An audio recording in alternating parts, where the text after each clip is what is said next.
estamos iniciando mais um programa Conhecendo o Ministério Público. A água poluída pode levar à transmissão de doenças, ainda fazer com que pessoas adoeçam ou morram. O uso frequente de poços artesianos também pode ocasionar a contaminação das águas subterrâneas e situações catastróficas para o ambiente. Esse é um assunto que tem preocupado o Ministério Público Gaúcho. Por isso, convidamos a promotora de justiça Ana Maria Marquesan, que atua na especializada de defesa do meio ambiente da capital. Doutora Ana, é um prazer tê-la aqui conosco no programa. Igualmente, para mim é uma honra participar desse programa. Doutora Ana, há muito tempo sei que o Ministério Público tem um inquérito civil que apura exatamente os poços artesianos clandestinos. Como é que está essa situação?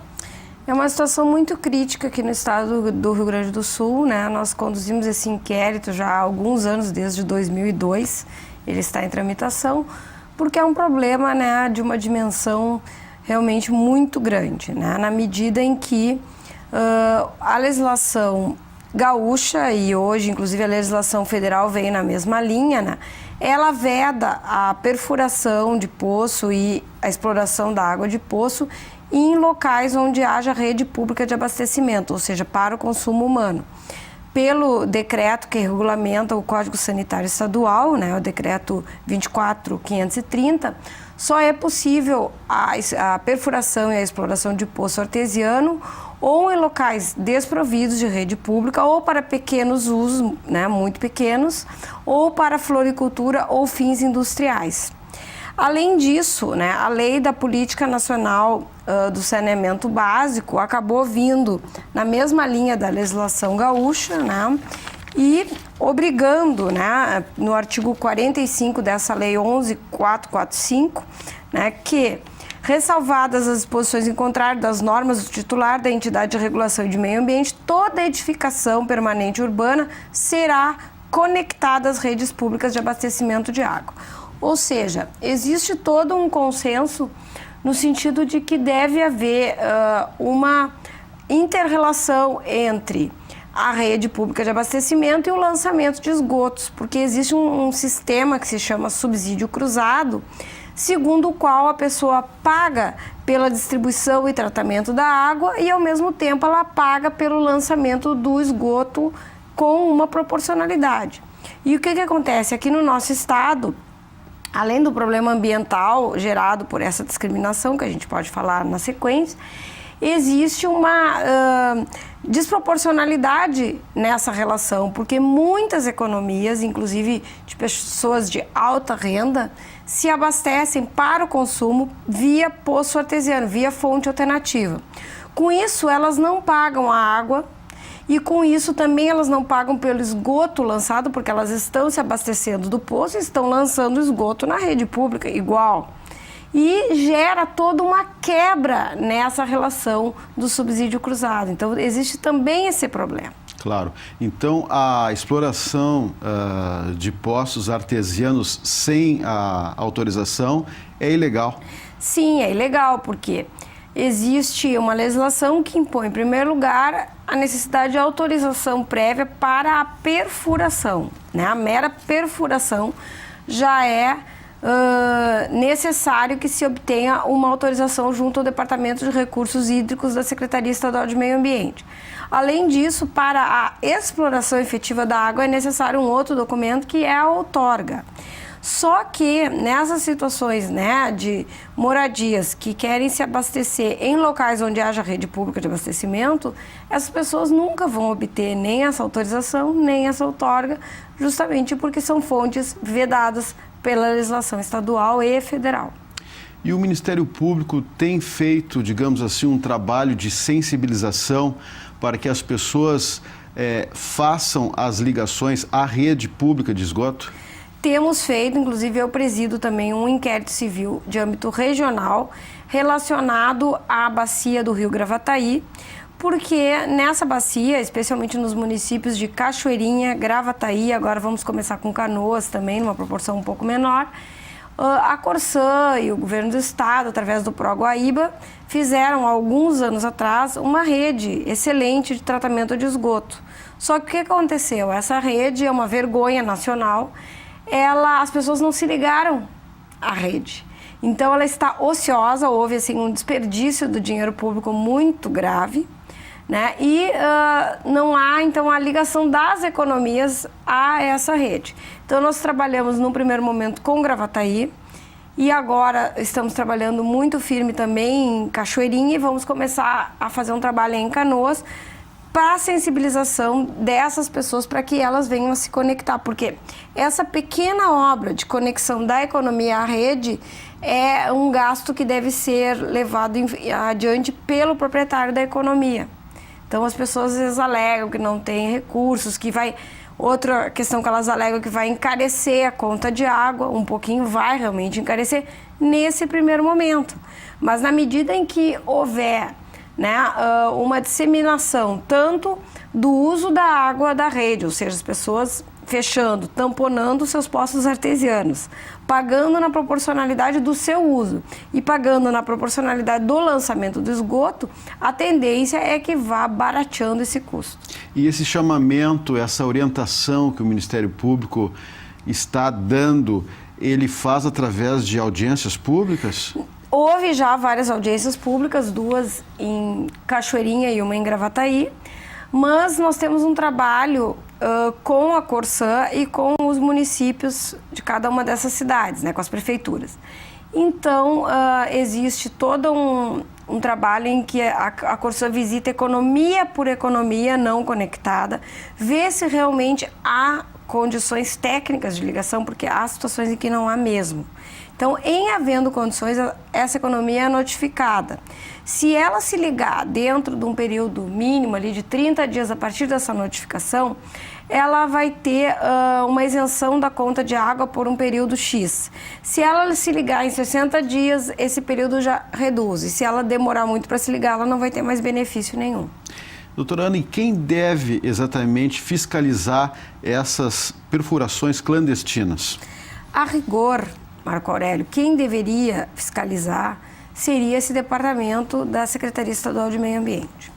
Só que esse departamento, e nós conhecemos bem essa triste realidade, inclusive visitamos o departamento na semana passada, eu e a coordenadora do Centro de Apoio do Ministério Público aqui do Rio Grande do Sul, visualizamos que a situação lá é caótica, né? Eles ficaram praticamente 6 meses sem poder avaliar nenhum pedido de autorização e de outorga, porque simplesmente não tinha um profissional habilitado, um geólogo ou um engenheiro de minas. Agora eles estão com alguns profissionais cedidos da FEPAM, mas mesmo assim ainda está muito devagar esse trabalho, que é quase um trabalho cartorial de análise da documentação. Imagina pensar, né, em funcionários que possam fazer as vistorias, andar pelo estado, verificar as ilegalidades. Então, normalmente, quem tem feito por um TAC, geralmente celebrado com o Ministério Público, é o município e, por vezes, o tamponamento fica a cargo da própria Corsã, que tem condições técnicas para fazer esse trabalho. Como é uma questão que preocupa muito o Ministério Público há mais tempo, a senhora acredita que se deva melhorar a implantação de políticas públicas nessa área? Sem dúvida nenhuma, né? O Estado do Rio Grande do Sul, que já foi pioneiro na temática dos recursos hídricos em geral, né? Foi um dos primeiros estados a ter uma lei da política estadual de recursos hídricos, uma lei muito interessante. Hoje ele simplesmente parou, na minha perspectiva, né? Nós não temos as agências de água implantadas. Em função disso, nós não temos a cobrança pelo uso da água para fins industriais e de agricultura, como a lei da Política Nacional de Recursos Hídricos impõe. Realmente nós estamos muito atrasados, né? E a água subterrânea é um bem do Estado, não é um bem da União. É um bem do Estado. Portanto, essa gestão compete ao Estado do Rio Grande do Sul. E o Ministério Público tem tentado firmar compromissos de ajustamento de conduta no que diz respeito à legalização? Sem dúvida. Nesse nosso inquérito civil, que tramita desde 2002, num primeiro momento, nós firmamos 2 grandes termos de ajustamento com diversos órgãos do Estado do Rio Grande do Sul, Secretaria de Obras, Corsã, o DRH também firmou, né, no sentido de que doravante todas as perfurações feitas por esses entes estatais fossem precedidas da autorização para perfuração e a captação fosse precedida das outorgas. Esse termo, ele teve o prazo último de regularização expirado em 2010, a Corsã pediu uma pequena prorrogação e hoje só falta a Corsã postular a regularização de 124 postos. Mas houve, sim, o cumprimento por parte dos entes estatais. Além disso, nesse mesmo inquérito, nós celebramos termos de ajustamento com várias empresas perfuradoras, também, né, exigindo que elas cumpram a legislação. Só que o que acontece? Essas empresas, especialmente através da associação deles, têm reclamado ao Ministério Público sobre a demora nas análises por parte do Departamento de Recursos Hídricos, que realmente essa demora acaba sendo, infelizmente, um estímulo, né, à ilegalidade. Claro, pois é exatamente isso que eu ia lhe perguntar, como estão reagindo essas empresas que lidam nessa área, nessa atividade? Elas, né, algumas demonstram um real interesse em cumprir a legislação, mas se veem muito manietadas em função da demora no Departamento de Recursos Hídricos. Então, o Estado tem que entender que esse departamento tem que ser aparelhado, porque lida com um recurso extremamente sensível e estratégico para todos nós, né? Se há algum colapso nos nossos mananciais, e já temos vários aí ameaçados, né? O nosso Lago Guaíba, o Rio Gravataí, o Rio dos Sinos, né? A gente vê, por exemplo, problemas sérios de abastecimento ali na região sul do estado, né? Quem diria, Bagé passou meses com racionamento muito severo. Então, o Estado tem que se voltar para a preservação desse recurso.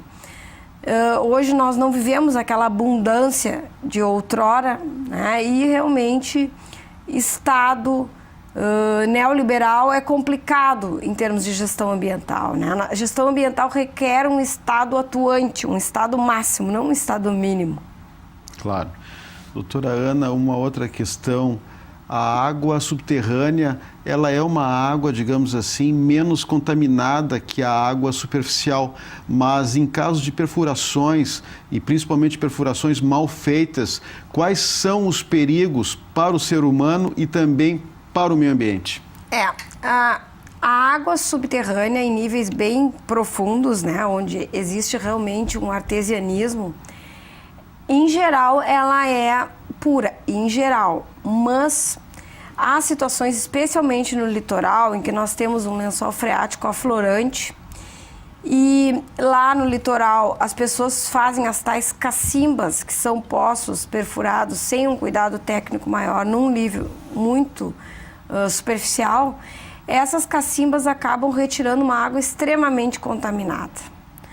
Fora isso, há situações até do próprio aquífero Guarani, que a água subterrânea já está contaminada. Nós temos um exemplo ilustrativo, né, de Erechim, em que houve um surto de hepatite na cidade, muito grande, e se constatou que era justamente porque várias economias na região central da cidade exploravam a água para o consumo humano dos poços artesianos, e essa água já estava contaminada por bactérias, né, e acabou gerando esse problema muito sério na ocasião. Sim, e para o meio ambiente, qual é o perigo real na questão da degradação? Bom, para o meio ambiente nós temos assim um fenômeno que se chama de queijo suíço, né, que essa perfuração descontrolada pode gerar inclusive um rebaixamento do lençol freático. Além disso, muitas vezes, né, quando se perfura sem um critério técnico maior, aqueles níveis já contaminados de água no lençol freático acabam penetrando nas camadas mais profundas dos aquíferos e contaminando todo o aquífero, né? E eu li isso num livro do Aldo Rebouças, que Águas Doces no Brasil, que é uma referência nacional. Ele diz que o processo de descontaminação de lençol freático, ele é quase impossível, ele demora anos. A gente vê pela contaminação gerada aqui em Porto Alegre pelos postos de combustíveis, né? demora anos se fazendo uma remediação e às vezes tem vários casos que eu ainda não consegui ver a solução, já estão há 10 anos tentando remediar e não se consegue. Já que a senhora está falando em lençol freático, a água límpida, ela não quer dizer nada praticamente. O fato da pessoa tirar do poço uma água cristalina, com aparência límpida, ela não diz nada praticamente. Um dos requisitos para a água potável é que ela tenha essa aparência, que ela não tenha uma turbidez, né? Só que, né, muitas vezes existe um engano. A gente olha a água, aparência de boa, mas ela pode estar contaminada realmente com alguma bactéria, né? E isso realmente é muito sério. E sobre perfurações, doutora Ana, a senhora falou de poços artesianos. Existe uma profundidade, digamos assim, correta, certa, para se atingir realmente um poço artesiano? Porque eu já ouvi falar em poços semi-artesianos. Que são as cacimbas, geralmente. Realmente existe, eu não sei te dizer agora a metragem, mas são níveis, muitas vezes a perfuração tem que ser muito profunda para se atingir aquela água que está encapsulada lá no aquífero. Certo. Em zonas rurais, principalmente, a gente vê muito poços artesianos, até para floriculturas, às vezes postos de combustíveis. E para essas atividades é permitido? Pela legislação estadual, mesmo na zona urbana provida de rede pública, existem algumas aberturas, ou seja, para fins de floricultura e industrial. Como havia muito debate em torno do que se entendia, principalmente pelo industrial, né? O Conselho Estadual de Recursos Hídricos editou uma resolução 60 de 2009, em que ele, digamos, dá uma interpretação elástica para o conceito de industrial. E hoje se admitem, assim, poços artesianos até, por exemplo, para abastecer piscinas de clubes náuticos, de clubes de lazer, de clubes sociais, piscinas coletivas. Se permite também para lavagem de veículos em postos, né, e para lavanderias coletivas, mas tudo isso tem que ser submetido às devidas licenças. Claro. E falando em licença, doutora Ana, aquela pessoa que mora assim numa zona mais retirada e que tenha mesmo a sua rede interligada e ela diz, não, eu quero também ter um poço artesiano, o que ela tem que fazer para manter aquele poço legalmente? Se ela utilizar esse poço exclusivamente, por exemplo, para regar o jardim, para fins de floricultura, por exemplo, dentro desse conceito bem amplo que a legislação permite, ela tem que buscar a autorização para perfuração no DRH, ou se o poço já está lá, né, ela tem que buscar a sua regularização a posteriori, encaminhando toda a documentação necessária à outorga. Além desse trabalho de orientação que o Ministério Público vem fazendo, digamos assim, em algumas cidades, como Cachoeirinha, Gravataí, que a senhora já citou, o Ministério Público tem um outro trabalho, assim, para a conscientização das pessoas? Infelizmente a gente também atua na área criminal, né? Muitas situações dessas acabam caracterizando delitos, né? E se há também algum tipo de dano ambiental decorrente dessa perfuração ou algum risco para a saúde pública, como foi esse caso de Erechim, né? Que o Ministério Público teve que intervir e pedir o tamponamento de vários poços que estavam visivelmente contaminados, a gente também entra com essas ações. Né? Certo. Uma outra questão, doutora Ana, que já vimos em outros municípios aqui do Rio Grande do Sul, em que o Ministério Público também está bem atuante nesta área de poços artesianos, combatendo a perfuração ilegal, mas políticos, principalmente vereadores, eles não entendem. E eles dizem o seguinte, não, mas é possível ter um poço artesiano desde que se faça o exame da água, desde que se mantenha um controle. Como a senhora examina essa questão? Essa questão dos poços ela é extremamente complicada em alguns municípios do Rio Grande do Sul. Eu destacaria aqui, por exemplo, Santa Maria, é um caso muito sério. Cachoeira do Sul também, eu sei que tem problema semelhante, porque houve um tempo em que os municípios, as próprias prefeituras, concitaram os moradores a terem os seus poços. Por quê? Porque a empresa que fornece a água estava com dificuldade de abastecer nas necessidades da população, de acordo com as necessidades da população. Então, muita gente, estimulada até por essas prefeituras, acabou perfurando. E hoje se sente injustiçado de ter que, de repente, lacrar o seu poço ou parar de utilizar ele para o consumo. Então, os promotores dessas comarcas, eles têm um trabalho muito complicado mesmo, né? Porque as pessoas se acham no direito de continuar usando aquela água. Só que aí nós temos que entrar com esse trabalho de conscientização da população, no sentido de que só se caminhará para um tratamento de 100% do esgoto, que é uma necessidade total aqui no Brasil, a partir do momento que houver uma proporcionalidade entre o que se paga pela água e pelo esgoto. Senão não é possível, não tem como bancar essas redes que são caríssimas. Não é só a rede, tem que fazer a estação de tratamento de esgoto. Isso custa muito. Claro. Nós estamos falando de poços artesianos, mas existem também aqueles poços que são chamados poços caipiras, né, onde a pessoa, através de um balde, né, tira a água do poço. E o perigo é muito maior. São as cacimbas, né? São poços num nível muito superficial, em nível de lençol freático, muitas vezes contaminado. Em geral, são pessoas de baixa renda que não têm nem condições de custear uma análise laboratorial para mensurar temporariamente, né, periodicamente, a qualidade dessa água. Claro. Nós estamos chegando ao final do nosso programa, doutora Ana, mas a senhora ainda tem 2 minutinhos para o seu recado final em nome do Ministério Público, que combate há muito tempo essa questão dos poços artesianos. Eu gostaria, então, de deixar aqui o meu recado para que as pessoas reflitam sobre o seu papel como cidadão, no sentido de realmente contribuir para a implementação desse sistema do subsídio cruzado, né? Nós precisamos melhorar a qualidade dos nossos mananciais. Quanto mais sujeira a gente lança nos nossos rios, mais cara é a nossa conta d'água, porque a gente não paga pela água propriamente dita, a gente paga o tratamento e a distribuição da água.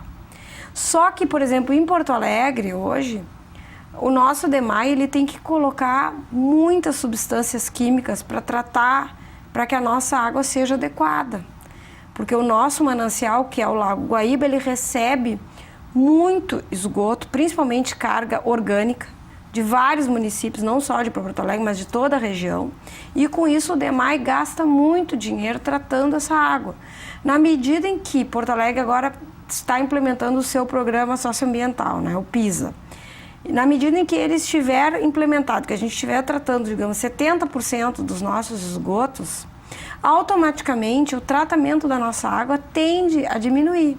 Só que não adianta também Porto Alegre elevar o seu patamar de tratamento se Gravataí, Cachoeirinha, São Leopoldo, enfim, os municípios aqui da região continuarem lançando muita carga, que ela vai acabar chegando aqui também. Então, a gente tem que entender que o meio ambiente é um cenário complexo de inter-relações e de sinergismos. Aquele dano que a gente causa hoje, ele não vai exaurir as suas consequências hoje, ele vai se protrair ao longo de anos e com consequências muitas vezes imprevisíveis. Então, eu pediria que cada um realmente busque fazer a sua parte. Ok. Promotora de Justiça, Ana Maria Marquesan, que atua na especializada de defesa do meio ambiente da capital gaúcha. Mais uma vez, eu agradeço a sua participação, a sua gentileza em aceitar o nosso convite. Obrigada. Se você tem críticas, sugestões, mande um e-mail. Mande um e-mail para conhecendo-mp@mp.rs.gov.br. Lembramos também que esse quadro poderá ser revisto em nosso canal no youtube.com/conhecendo-mp. Nós vamos ficar por aqui. Na próxima semana, voltaremos com mais um assunto de interesse da sociedade no Conhecendo o Ministério Público. Até lá!